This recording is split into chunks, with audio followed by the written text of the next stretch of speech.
Last video में हमने जाना था कि बे को किसी भी हुर्फ के साथ मिलाकर कैसे पढ़ते हैं, जैसे कि बा, बब, बीब, बुब, बप, बीप, बूप। और आज के इस वीडियो में हम जानेंगे कि जीम, चे, हे और खे को किसी भी हुर्फ के साथ मिलाकर कैसे पढ़ते हैं। यहाँ पर ये जीम है और ये अलिफ है, दोनों को मिलाकर लिखा गया है तो शक्ल भी चेंज हो गई। और इसके ऊपर ज़बर है तो इसको पढ़ा जाएगा जा। यहाँ पर देखिए जीम ऐसा होता है, लेकिन जब जीम को अलिफ के साथ मिलाया तो ये ऐसा हो गया, तो यहाँ पर इसको पढ़ा जाएगा जा। यहाँ पर ये जीम है और ये बा है, इसके ऊपर ज़बर लगा हुआ है, दोनों को मिलाकर पढ़ेंगे जब। यहाँ पर ये जीम है, इसके नीचे ज़ेर लगा हुआ है, इसको बा के साथ मिलाकर पढ़ेंगे जिब। यहाँ पर जीम है, उसके ऊपर पेश है, इसको बा के साथ मिलाकर पढ़ेंगे जुब। यहाँ पर ये जीम है और इसको जीम के साथ मिलाकर पढ़ेंगे, इसके ऊपर ज़बर है तो हम पढ़ेंगे जज। यहाँ पर जीम और उसको जीम के साथ मिलाकर पढ़ेंगे, यहाँ पर है ज़ेर तो इसको हम पढ़ेंगे जिज। यहाँ पर जीम, उसके ऊपर पेश तो इसको जीम के साथ मिलाकर पढ़ेंगे जुज। यहाँ पर जीम को दाल के साथ मिलाकर पढ़ेंगे जद। जीम को दाल के साथ मिलाकर पढ़ेंगे जिद।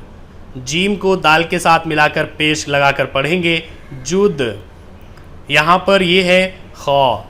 आप देखिए यहाँ पर ये खा इस तरह का है, लेकिन जब खा को रा के साथ मिलाया तो इसकी शक्ल ऐसी हो गई। यहाँ पर ज़बर है तो इसको हम पढ़ेंगे खर। ज़ेर है तो पढ़ेंगे खिर। पेश है तो पढ़ेंगे खुर। यहाँ पर खा को सीन के साथ मिलाया गया, ज़बर है तो पढ़ेंगे खस। ज़ेर है तो पढ़ेंगे खिस। पेश है तो पढ़ेंगे खुस। यहाँ पर खा को बड़े शीन के साथ मिलाकर लिखा गया है, ये खा है और ये शीन है, ज़बर लगा हुआ है तो इसको पढ़ेंगे खश। ज़ेर है तो पढ़ेंगे खिश। पेश है तो पढ़ेंगे खुश। जीम को स्वाद के साथ मिलाकर लिखा गया है, इसको हम पढ़ेंगे जस। जीम को स्वाद के साथ मिलाया गया है, शक्ल ऐसी हो गई है, ज़ेर लगा हुआ है तो इसको हम पढ़ेंगे जिस। यहाँ पर पेश लगा हुआ है, जीम को स्वाद के साथ मिलाकर पढ़ेंगे जूस। जीम को ज़ाद के साथ लिखा गया है, इसको हम पढ़ेंगे जज। जीम को ज़ाद के साथ लिखा गया है, ज़ेर लगा हुआ है, इसको पढ़ेंगे जिज़। जीम को ज़ाद के साथ मिलाकर पढ़ेंगे जुज़। जीम को तवा के साथ मिलाकर लिखा गया है, ज़बर लगा हुआ है, इसको पढ़ेंगे जत। जीम को तवा के साथ मिलाकर लिखा गया है और ज़ेर लगाया गया है, इसको पढ़ेंगे जेत। जीम को तवा के साथ मिलाकर लिखा गया है, इसके ऊपर पेश है, इसको पढ़ेंगे जूत। खा को तवा के साथ मिलाकर लिखा गया है, इसको पढ़ेंगे खत। देखिए यहाँ पर खे, तो खे ऐसा है, लेकिन जब खे को हमने तवा के साथ मिलाया तो इसकी शक्ल बदल गई, तो अब ये पढ़ा जाएगा खात। ज़ेर के साथ खेत, पेश के साथ खूत। जीम को आइन के साथ मिलाकर लिखा गया है, इसको पढ़ेंगे जा।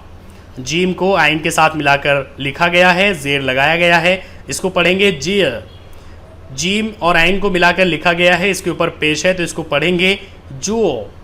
जीन को फ़ा के साथ मिलाकर लिखा गया है और इसके ऊपर ज़बर है, इसको पढ़ेंगे जफ। जीम को फ़ा के साथ मिलाकर लिखा गया है और इसके नीचे है ज़ेर, इसको पढ़ेंगे जिफ। जीम को फ़ा के साथ मिलाकर लिखा गया है और इसके ऊपर है पेश, तो इसको पढ़ेंगे जूफ। यहाँ पर जीम को काफ के साथ मिलाकर लिखा गया है, ज़बर के साथ पढ़ेंगे जाक। ज़ेर के साथ पढ़ेंगे जीक और पेश के साथ पढ़ेंगे जुक। यहाँ पर चे को काफ के साथ मिलाकर लिखा गया है, ज़बर के साथ पढ़ेंगे चक। ज़ेर के साथ पढ़ेंगे चिक। पेश के साथ पढ़ेंगे चुक।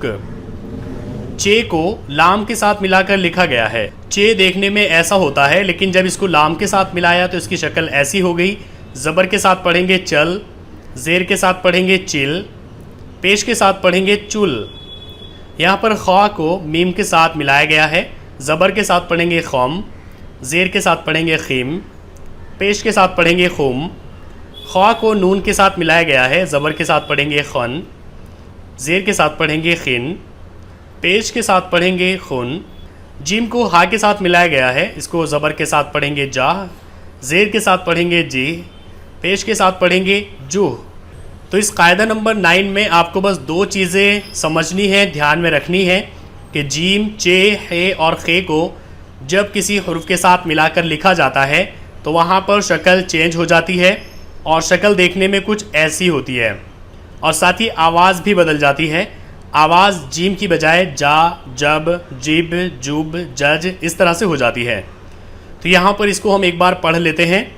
जा, जब, जिब, जुब, जज, जिज, जुज, जद, जिद, जुद, खर, खिर, खुर, खस, खिस, खुस, खश, खिश, खुश, जास, जीस, जूस, जज, जीज, जुज, जात, जीत, जूत, खात, खीत, खुत, जा, जियो, जू, जाफ, जीफ, जूफ, जाक, जीक,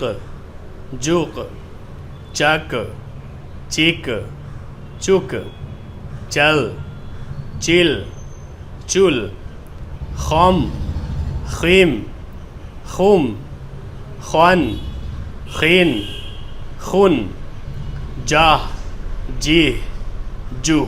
यहाँ पर आपको इन हरूफ को अलग अलग भी समझना है। जैसे कि आप एकदम से यहाँ पर देखेंगे, ये है जूस, ये है जफ, ये है चुक, ये है जात, ये है जिब, ये है जिद, ये है खुर, ये है खिस। तो आपको अलग अलग भी इन सबको समझना है।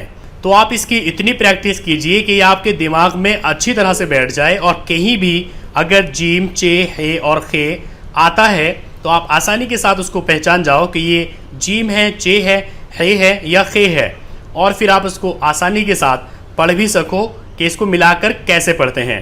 जैसे कि खिश, खुश, जस, जिय, जफ, खम, इस तरह से आप कट कट करके भी इन्हें पढ़ सको।